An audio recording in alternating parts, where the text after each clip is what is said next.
And then your second cam doesn't work anymore, does it? Only out of OBS. Oh yeah, yeah, yeah. I don't know why. But I saw this thing where they said if you delete all your cameras and re-add them, you might get it. Like it might just come in. yeah, and I'm But wondering maybe if that's the case. I'm wondering if I still have like some Canon software hiding somewhere on there maybe, too. I'm not sure. I haven't yeah, dug into it too deep yet. the annoyances. That's right. How's your week, big guy? Pretty good actually. Yeah. I literally did nothing. Like did not move, which was I think what I needed to do. I think that was the one thing that I was missing because after like 3 or 4 days of just ice and heat, I'm like, I feel pretty good. Feeling I okay. probably should have done this weeks ago instead of being like I'm bored. I'm gonna walk up and down the stairs. Hmm. So yeah, I'm doing pretty good. But I saw this like pretty simplistic, but like this post on Facebook about ice and heat and like where you're supposed to use them, and it was like so stupidly simple that I'm like how have I never been told this before? But like basically, heat relaxes like the muscle, so if you're using heat, you should be not putting it directly on the site because it actually increases inflammation. You're supposed to put it kind of around the site. And like the dude was saying, well, if I had a bad knee, then I would put the heat on like my quad so that it would take strain off the knee, but then I would ice the knee. I sit And I'm directly. like, Yeah, and I was like, wow, okay, well, that's like so simple that no one's ever told it to me like that. Like, that's like Dad lived by like heat and ice. That was his thing. So I'm so used to like icing everything. Like as soon as something hurts, I'm like ice just immediately. yeah, But it was kind of I was ignoring some of the cues from my own body, just trying to be like, yeah. oh, I'll be fine. But anyway, I Plus, like, feel a hell of a lot better now. that's good. Even just staying up late and shit can really mess up your Yeah, I healing. slept a couple nights. Like it was nice. Shit, you got the beard shaved I off shaved too. my beard. Yeah, like it Yeah, was big yeah. changes. I got to go Oh, back to big. work next week, so I'm like trying to prepare myself mentally for that. Like I'm feeling really good and everything's been really good for me, and I'm like, there's this like black cloud just waiting to try to test me, right? So I'm trying to figure out how to put the umbrella up before I get back to work. Yeah. Or just trying to find the right set of goggles to see through so that it Pretty much. Yeah, that's it. doesn't affect you the same way. That's Oh right. man. I'm super fidgety. I Yeah. apologize in advance. I'm like the opposite. That's why I was like I need to like lift or something so I can like chill out and then come back different, like hopefully with less energy, you know. Yeah. I like messaged my boss at 4 p.m. and I was like, "Yeah, I'm going home." Like, also, I have anxiety, and I'm pretty sure I've had it for years. And I'm over WhatsApp. I sent him this, and I was just like, "This is the dumbest conversation." Like, you know what I mean? Like, this is the most like dysfunctional way to tell somebody, and it's such a weird thing because it's like it's not like I'm like coming up with like, oh, I went to the doctor and he told me that I have that. I'm just like straight up like, yeah, I have this. Like you Yeah. can believe me or not. Like it Yeah. balls in your court. I'm feeling stuff. It's making me do things. I'm getting out of here. Yeah. Like I was staring at the TV earlier and like the TV was like vibrating. Like I couldn't like it's like it was moving like laterally, just like minutely. It was Yeah. really weird.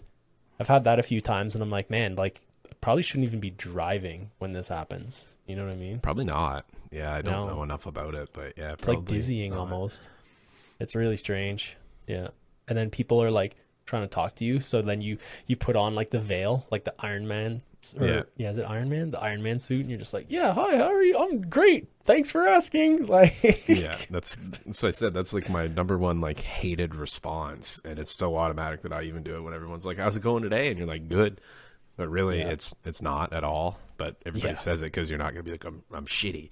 But maybe Mhm. you should. I don't know. It's a hard one. But that's what you said. Putting a veil on. Sometimes that's there's got to be a better way to do it with trying to be like faithful to your actual feelings with not also being rude to the person that's asking you because it's not really their fault. But yeah, I don't know. I Yeah. haven't found that balance yet.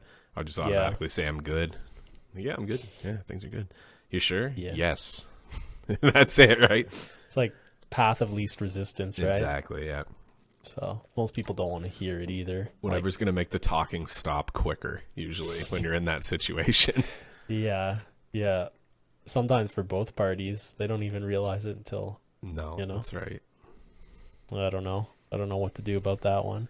I guess there's a select few people that you can not have those bland interactions with, right?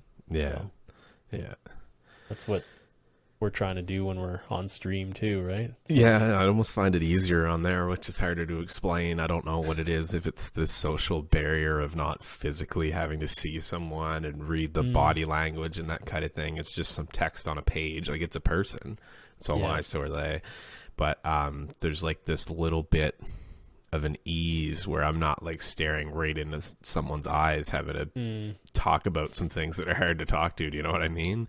So it's kind of nice to just it's really good when you have a good night in like moods that you're talking about right now, when you're off or when something's not right. I find streaming, if you have a good group of people, which we both tend to, it's a nice release, because there is a bit of those social things that are taken out of it. It's still you talking in a social setting, but you've kind of got the stage to describe it how you want without the pressure of the eyeballs looking at you and stuff like that. I find it's yeah. a nice little release anyway. And now it can go the opposite too, but that's when you have to be able to identify that and think, maybe I shouldn't do this tonight. Yeah. Yeah. I think too, like as of late, like I haven't been streaming until like 1 a.m. Like I found for me right now with my time, like my not my time, but like the the time on the clock that I'm online, whatever the hell that is. I'm gonna have to look it up after because I can't think right now. But I have like about 2 or 3 good hours, and then after that I kind of tail off. Yeah. Um, the time zones is the thing I'm looking for. Like the time zones I'm in, it's kind of like, okay, well, I'm good for a few hours, but I'm gonna have to stay up until like 1 or 1:30 to catch the next kind of wake up, which would be like the Europe 8 a.m. Right. Right. Yeah. So Yeah, there's definite lulls, and you can see them in those nice little charts that Stream Elements or whoever you use send. You can see these patterns and stuff, and I agree with you. Like, I'm now, if people want to stream 12 hours a day, and more power to you if you got nothing to do and you can manage that, but I can't either. Like, for me, I'm like, yeah, I've got 3.5. If you look at my VODs, they're like between 3 hours and 25 minutes and 3 hours and 40 minutes almost every time, unless I don't have to work. And mhm, that's because that's the same thing. That's my bread and butter. Like, I know I'm like, okay, if I start at 9 or shortly after, I do good. Then there's a little bit of a lull in the middle, and then usually it picks up towards the end, and then you can see it because of the time zone I'm in, which is later than you as well. Everything yeah, starts to peter off. So it comes to mhm, that point where I'm like, okay, I have been productive. Now I'm tired.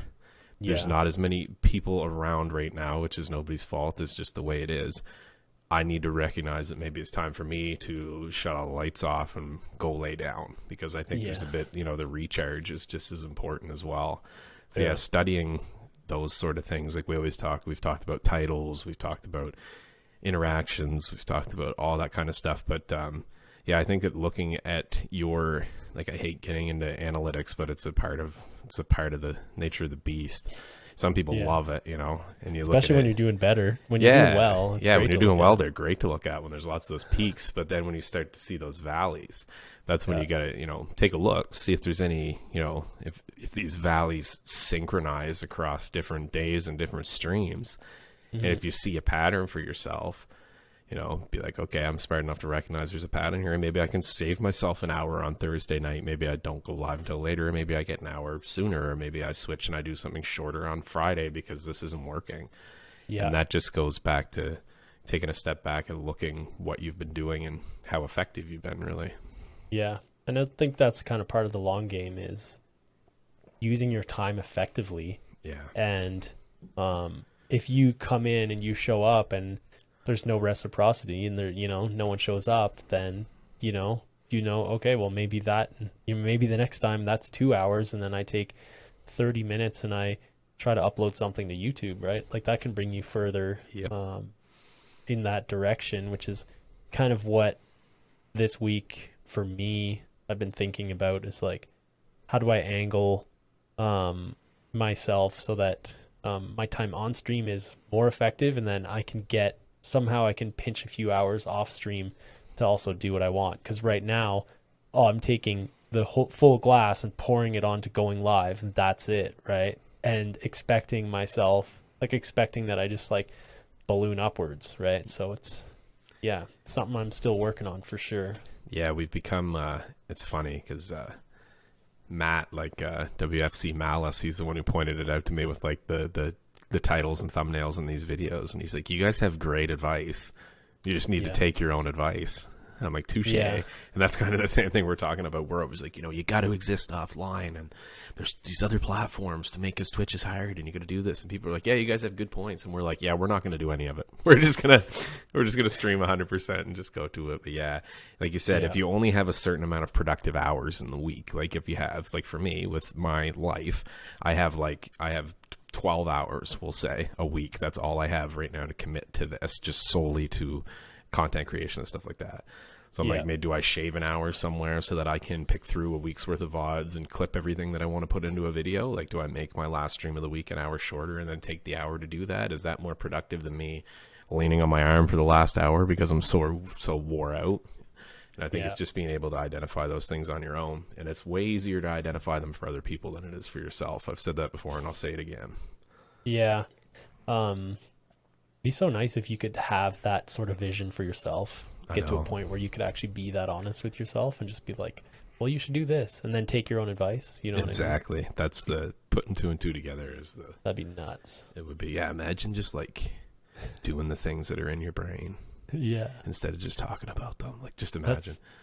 That's kind of like how I closed out like the last talk where I said like, procrastination or whatever is like a perfect example of like kind of just lying to yourself, right? Because you know what you're supposed to be doing and you just don't do it. And it's like, it's a rabbit hole.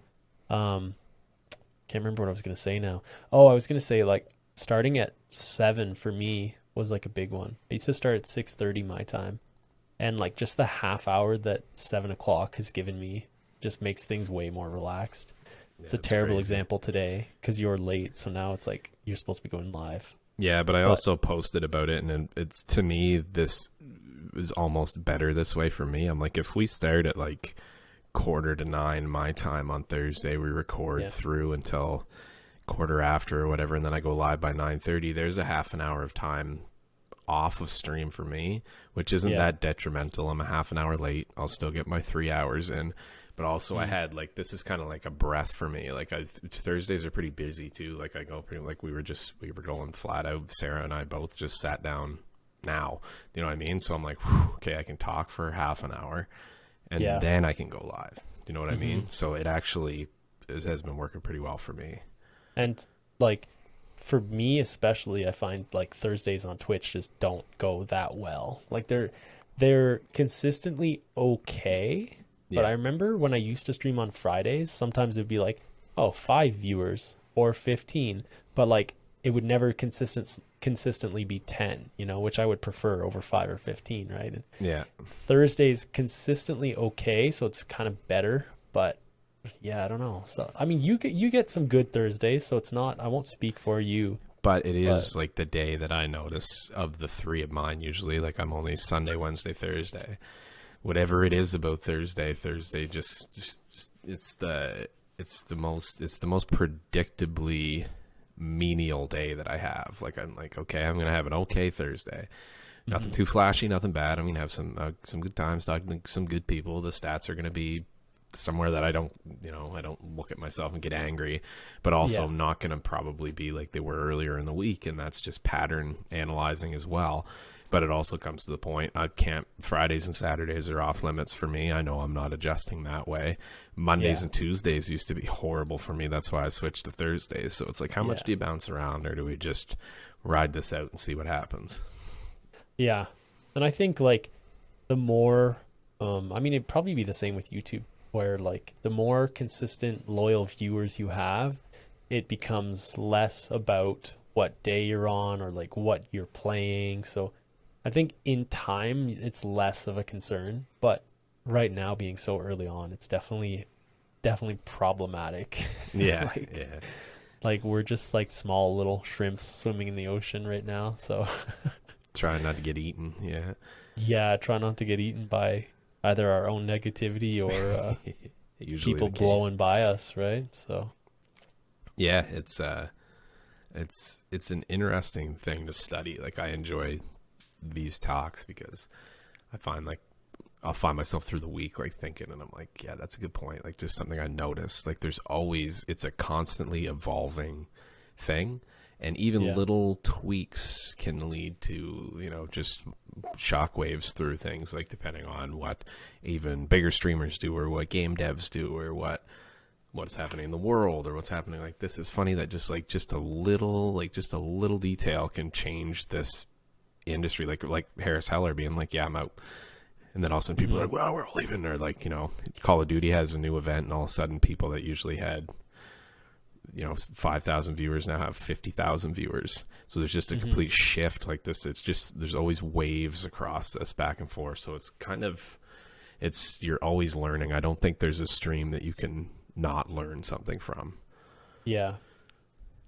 Like right now, I've been watching a lot of like Nicewig. He's been playing Apex, which he always plays, but he's been playing it. He's been on a new account, and he's trying to get to Masters using an original Xbox controller. The old Duke, like the huge one. Yeah, the thing is huge, and it's orange. And he's like, man, like, this is the most fun I've had streaming, like, thus far. And, like, obviously he's still, like, decimating everybody. But right now he thinks that he's actually going to hit Masters tonight. So typically he'll have like 4,000 people watching him, which is a lot. And tonight he has like 8,500 to 9,000 people watching him, because everybody is, goal. Yeah, exactly. Yeah, they're like tuning in, right? Like they're coming in potentially on nights that they don't watch him, and like that's what you want, right? Is like, oh shit, like all these people that don't show up to my Thursdays now have shown up because I'm doing something fucking different for once. Yeah, it's the same as it is a form of entertainment. So you got to think of it kind of like a series as well, you know, like a TV series.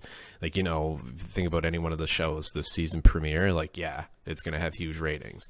Next couple episodes are going to be all right. You get into the middle, kind of the lull. Maybe some people don't pick up on it, or they wait and they binge it later. And then eventually the season finale comes and it's like, whoosh, it's right back up. It's kind of the same. True. Like you said, like he's been doing this Duke controller run through. I've been following him on Twitter a bit and watching clips, and he's going. A lot of people are paying attention, probably logged in when he started, because they're like, oh, I haven't heard one of those controllers since I was 12, because I had, and that's what I thought. I was like, I remember that thing. I could barely grab it. Like, I had to rest it on my lap. I couldn't hold it up in the air. And then now he's to the culmination of all that work, and everybody's coming back because there's some spark, there's some excitement. And that's the same. I think that there's opportunities for you to, you gotta try to provide, like we've always said, stuff that you want to watch. So, you know, maybe if you're doing just the same thing over and over again, just try to spice it up every once in a while. Even just small things, like he's playing the same game, doing the exact same thing he's doing. He changed one thing. He changed a piece of equipment, just a small one too, and that was just enough that people are like, yeah, you know what I mean? Like, it's just a little bit of flavor, just enough to kind of spark some interest, and he'll gain some new followers from that. And that's a building block. Like, I would consider that a building block for him. You know, it's something, okay, maybe I should try this different. Someone would be like, yeah, you should try it on like whatever controller, try it on a 360 controller for next time or something like that. Yeah. So it's smart is what it is. It's smart. Yeah. He's, I've noticed too, when he notices that his view count is substantially higher than it normally is, he kind of introduces himself and says, like, you know, my name's Nicewig, and like these are some of the achievements that I've had in my professional Apex Legends career and all this shit. He's like, I'm the first controller player to whatever. Like, he's basically the first pro who's ever used a controller in Apex, and he has this whole like spiel that he spits out for people when his streams are slightly higher than normal, because he knows that there's new people there. So it's another little thing to kind of put in the pocket, right? Where you're like, oh, okay. He recognizes that this is more people than he usually has, right? He notices that, for starters, and then he recognizes that if he introduces himself, he likely gets good results. People will follow. Maybe people start gifting subs. I don't know what the strat is, but there's a reason why he's doing that. Like I said before, like, nothing in this game is by accident, right? Like, these people know. They know some stuff that someone who's just downloaded friggin' OBS does not know, right? Like, yeah, for sure. And that's, you know, it's a good point for people to draw inspiration from, like we're doing right now and talking about. And that's, you say that you've got your setup. Like, I always try to do that after a raid. I think it's important after a raid, whether it's your friends or not, hello, I'm so and so, this is what I do, this is what I'm about, thank you, because you're given opportunities, and it's up to you once you've been given the opportunity. Whatever you have done is given you a chance to be elevated and do something. Are you going to do something with it, or are you just going to stare straight ahead and do your thing? We've talked about time and time again, it's hard to get exposure, especially on Twitch. So the only way to get exposure is to, like you said, talk about yourself, tell the new people who you are, give them an opportunity to see if they like it. That way, if they're just coming over, just popping in for something, give them something that makes it more than just a pop in. Even if you get them to click that little heart, just so all of a sudden you're on their list. The next time they're scrolling through, oh yeah, that's the guy who did this. Click back in. Do you know what I mean? It's all just kind of making all the little brain synapses line up here and trying to figure out an angle. Maybe, okay, so if I did enough, if I introduced myself, I was nice to them, I told them what I'm about, they clicked follow, and then they left. But a week later, they come back because you're on their follow list. They see you're doing something, you click it. You recognize the name, they say hi, say hello to them. That's, building a connection that's there. So there are a lot of little opportunities that you have to take. And if you don't, then the blame's kind of on yourself. Yeah. I feel like kind of this number, like it's a pretty terrible number, but it's one that I've bounced around with. And I figure it's about 5 to 10% of any person that comes in, there's probably only a 5% chance that they're actually going to either engage or follow or stick around, become a viewer.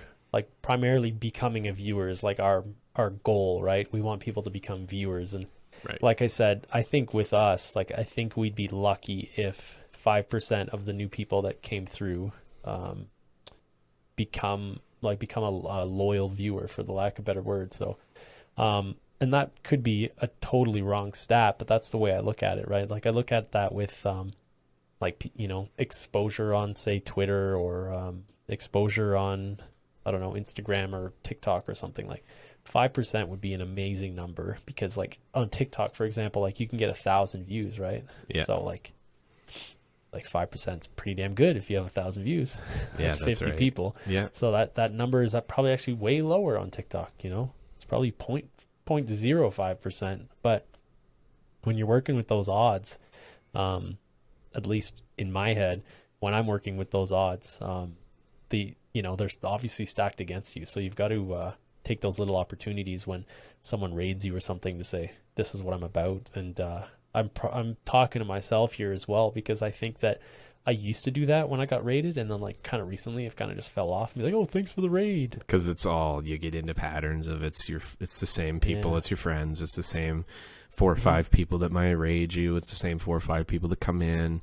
Not saying 4 or 5 as in only 4 or 5 people are coming in, but say I've just throwing in just random examples. Say there's 4 people that regularly raid me at least once a month, just as an example. Okay, so now you've got the 4 people, they're bringing in the usuals, a couple stick around. Is you get complacent, you get in this, okay, yeah, so-and-so's here, they brought these people, nice to see you, carry on, we're still doing this, blah, blah, blah. But what if there's even one person that wasn't there the last time they did that? You know what I mean? Maybe there's 2 people that weren't there. Maybe there's 20 people that weren't there the last time they raided you. It all depends on the day, right? Just because you think that you know who's coming, you really don't have any idea who's there. You see a little number, and that's it. You're not sitting like this, looking at mod view, trying to see who's popping in and out.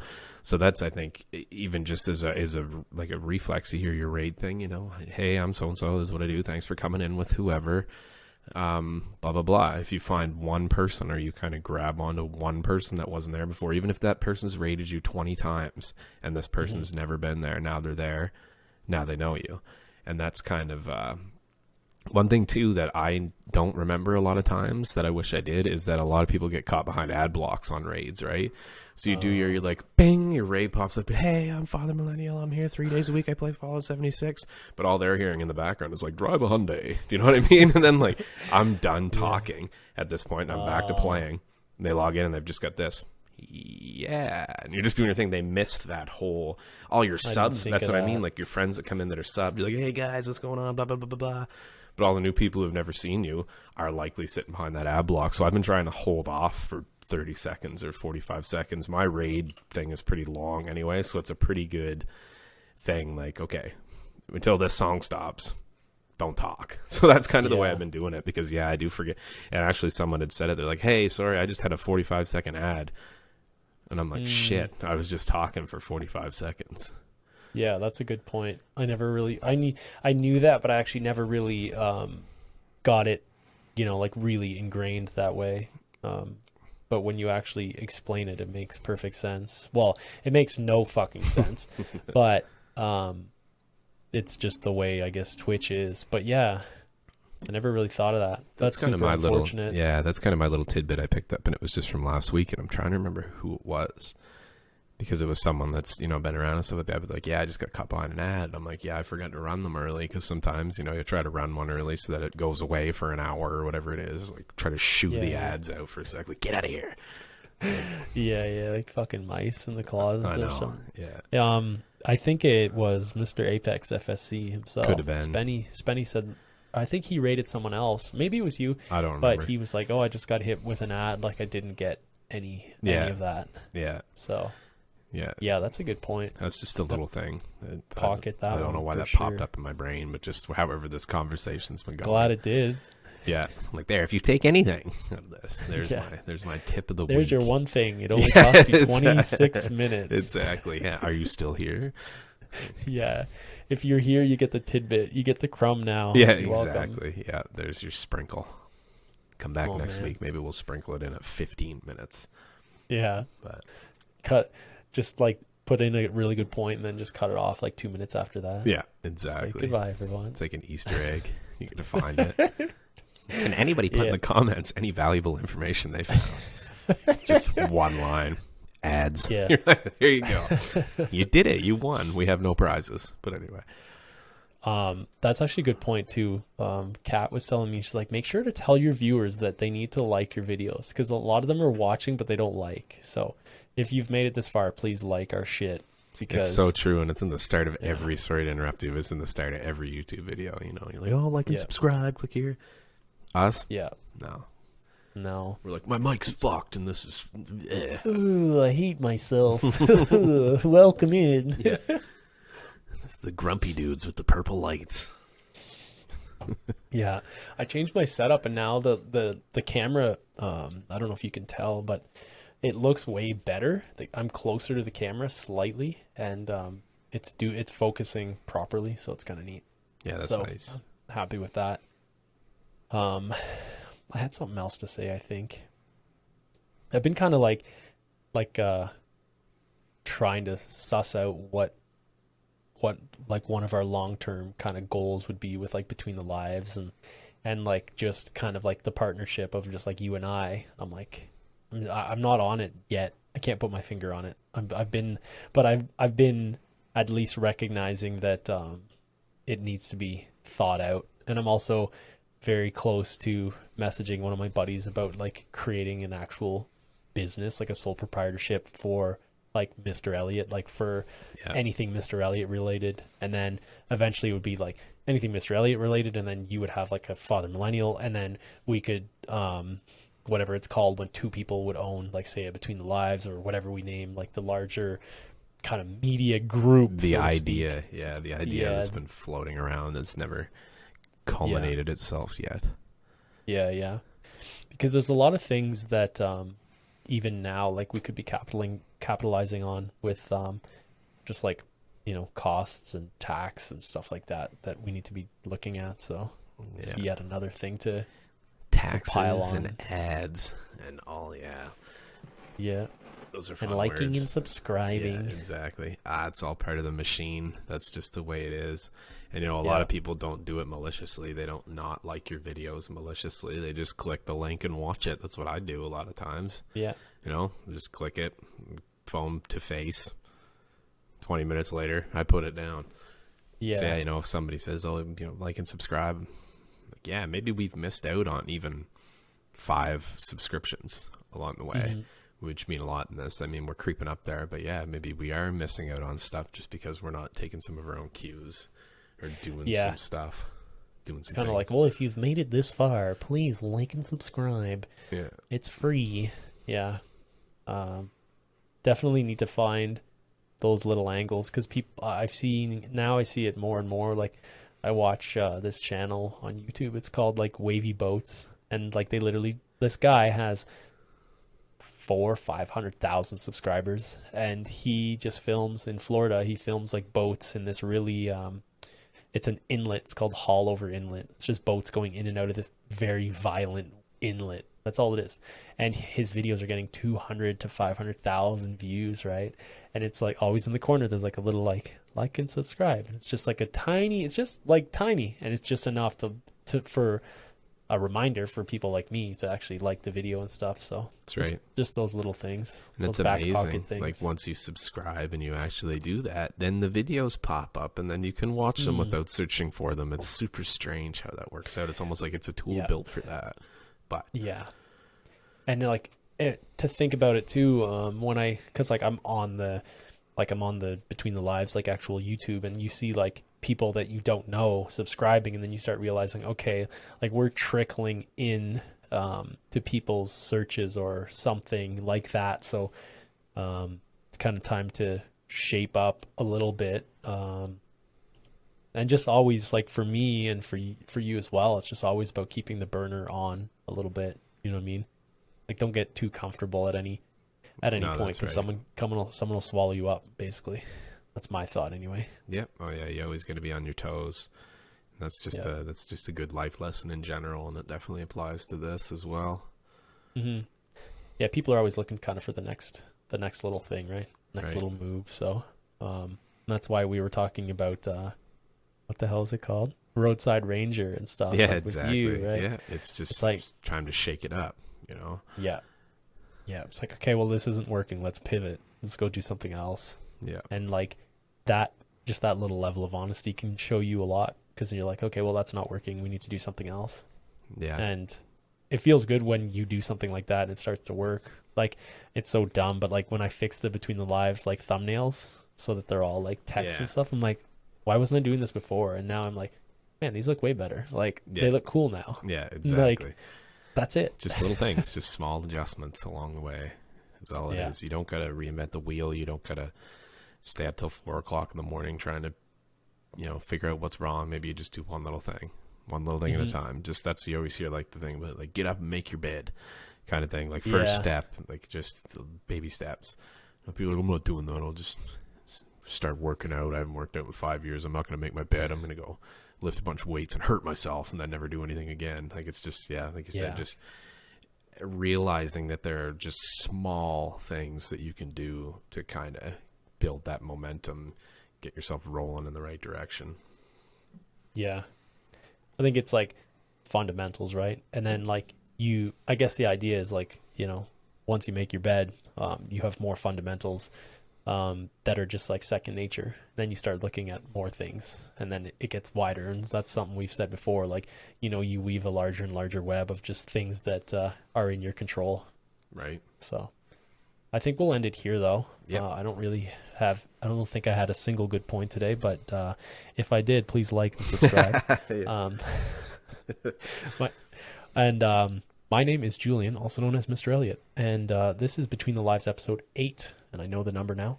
And over here we've got Nick, also known as Father Millennial, and he's going live as soon as we hit hang up. So we're going to call it there, ladies and gents. I hope you had a good time today. Thanks, guys. See you later.